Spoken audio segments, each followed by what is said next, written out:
This is video number 4 in the series on bone tissue, and we've got 2 learning objectives. We want to compare and contrast intramembranous ossification from endochondral ossification, and where do each of these processes occur. And number 2, we'll spend a little bit of time talking about bone growth.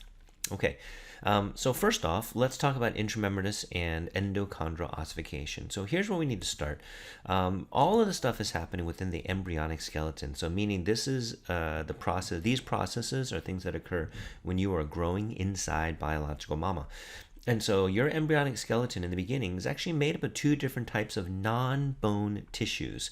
Non-bone tissues. So remember, if we come up here to the connective tissue slide that we've seen many times now, remember that we've got bone over here, we've got cartilage over here, we've got connective tissue proper over here, which includes different types of fibrous connective tissues. Now, keep in mind, these are different types of tissues. And so ultimately, we know that your skeleton needs to be made of bone. But what I'm going to tell you is that in the beginning, it's not. When you are initially being formed inside mama, part of your skeleton, in fact, most of your skeleton is actually made up of this guy, hyaline cartilage.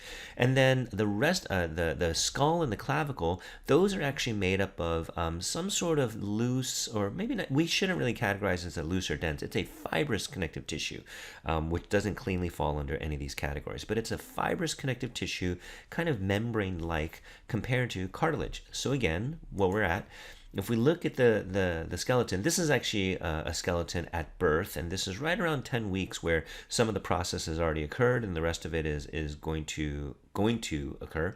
And so the skull and your clavicles are made up of this fibrous connective tissue. And again, in this picture, it's already been fully formed into bone because this is at birth. But I'm just trying to give you a visual reference to say, okay, skull and clavicles are one thing. They're made up of this fibrous connective tissue, whereas everything else is initially made up of hyaline cartilage.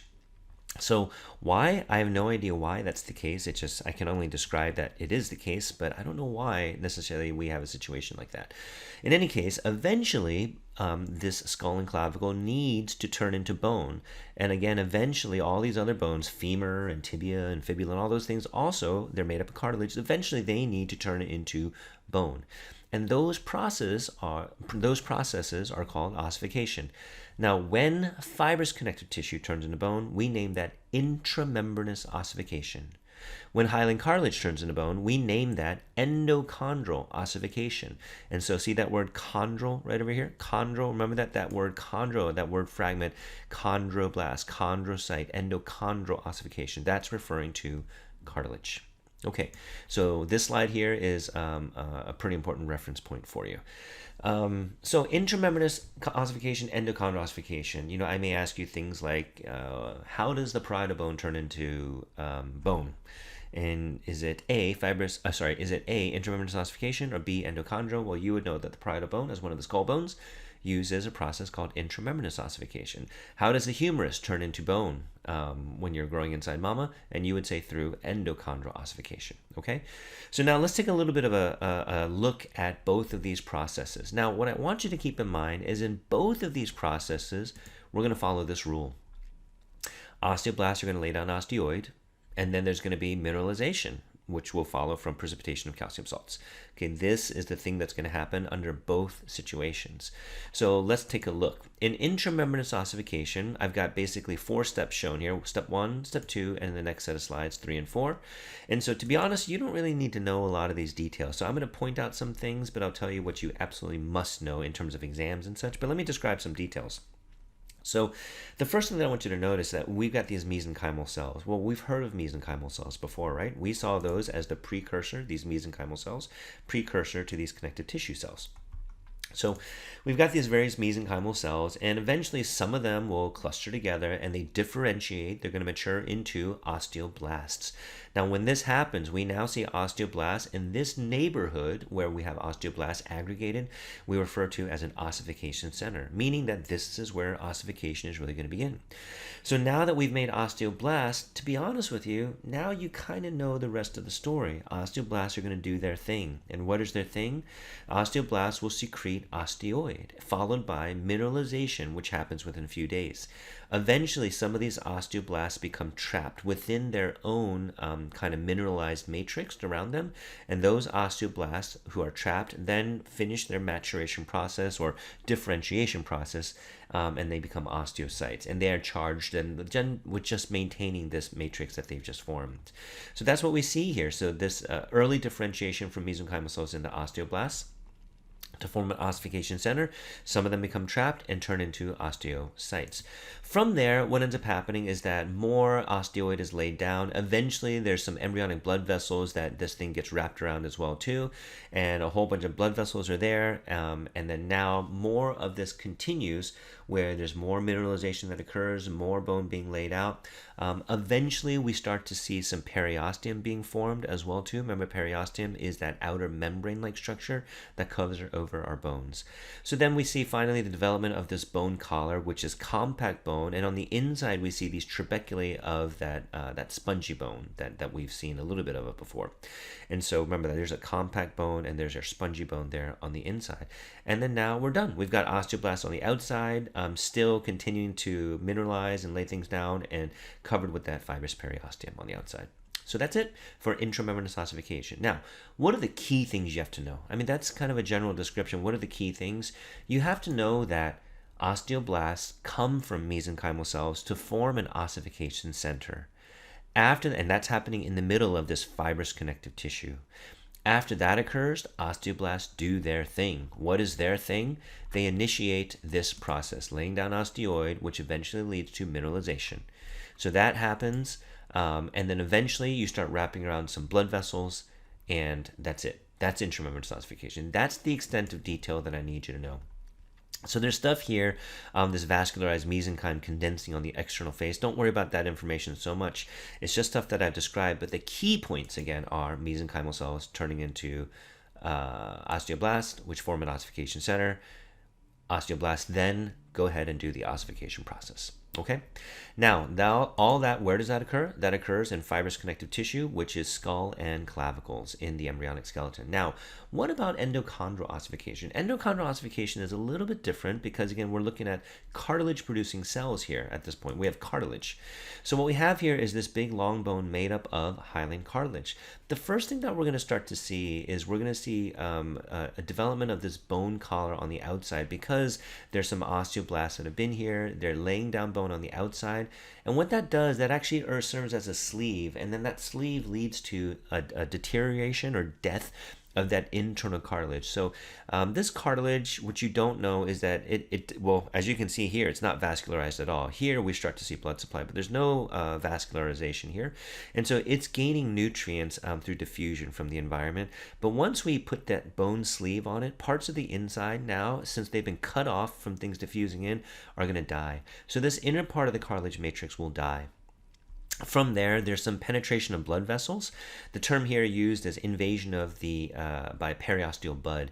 So what that means is blood vessels come in, and now with blood vessels, when you start bringing in blood vessels, that penetration of blood vessels allows entry of additional osteoprogenitor cells, different cells that will eventually turn into osteoblasts. To say it differently, osteoblasts now have a way to get into this the ossification center.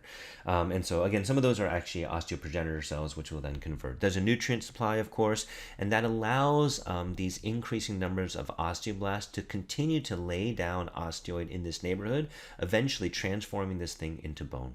Okay, now the next thing that you want to know is that there are secondary ossification centers that occur in the epiphyses.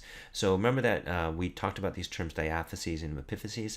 So all of this, as you can see, is initially occurring within the diaphysis, but there are additional blood vessels that show up to the epiphyses, which allows for appearance of secondary ossification centers. The last thing that you want to know here, though, is that there's a piece of cartilage that remains. And so that thing right here is called the epiphyseal plate. I had introduced that term to you guys earlier in a mature bone where I described the epiphyseal line, but the cartilage that remains, which is where bone growth in length is going to occur, this is called the epiphyseal plate. So, okay, recapping endochondral ossification. Bone collar forms, deteriorating cartilage matrix on the inside. Then what we see is invasion of that periosteal bud, bringing with it the precursors to osteoblastic cells. Osteoblasts are now introduced here, which continues to lay down bone.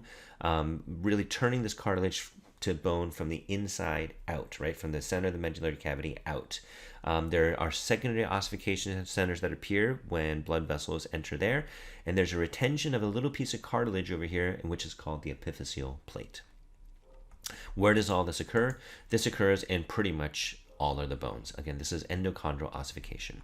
All right, so let's zoom in on the epiphyseal plate. And so where we're at now is the epiphyseal plate. And at this point, we are now born. So you were born, and now, meaning that you've come out of mama, welcome to the world, and now your bones are going to continue to grow in length. So as they grow in length, where we're at, this is the humerus, and this is the epiphyseal plate, and this is the epiphysis itself. So what we want to look at is if we zoom into this box right over here, that's what we see right over here. Now, what we're seeing in the beginning, we have these different zones, and I don't need you to memorize the names of these zones, but I just want you to imagine what's happening here. We have chondrocytes, because chondrocytes are the cartilage-producing cells. And what we're seeing is that a whole bunch of chondrocyte cell division occurs. We see these dividing chondrocytes, so I'm making tons and tons of cartilage-producing cells. Well, what do cartilage-producing cells do? They produce cartilage, and they lay down this cartilage. Eventually, what we start to see is that the chondrocytes eventually will die, and as the chondrocytes die, there is a calcification that ends up occurring, and from there, over time, this cartilage that we see here on this kind of upper end becomes replaced with bone, not unlike what we just saw here in endochondral ossification. Now, truth be told, at this point, technically, we don't call it endochondral ossification. We're just calling it growth of bone at the epiphyseal plate, because again, endochondral ossification happens in utero. It happens during growth inside mama. That's where endochondral ossification occurs. Here we're just talking about bone growth and length, but thematically it's the same thing. What are we doing? We're converting little pieces of cartilage into bone. So really what we're seeing, we're continuing to lay down cartilage and then transform it into bone. Continuing to lay down cartilage, transforming into bone. Continuing to lay down cartilage, transforming it into bone. One more time, continuing to lay down cartilage and then transforming that into bone. This is how we end up growing the bone in length. This is another view of it, and we're seeing here the same type of picture. And again, you don't need to know these zones. These zones are the same as in the previous page, but we're starting to grow cartilage cells. Here's a whole bunch of chondrocytes. Cartilage-producing cells will produce cartilage. That was a terrible, weird thing to say. Cartilage-producing cells produce cartilage. Of course they do. What I meant to say was chondrocytes, which are cartilage-producing cells, produce cartilage, and then from there that cartilage eventually begins to calcify, and then osteoblasts are going to take over and transform that thing into bone.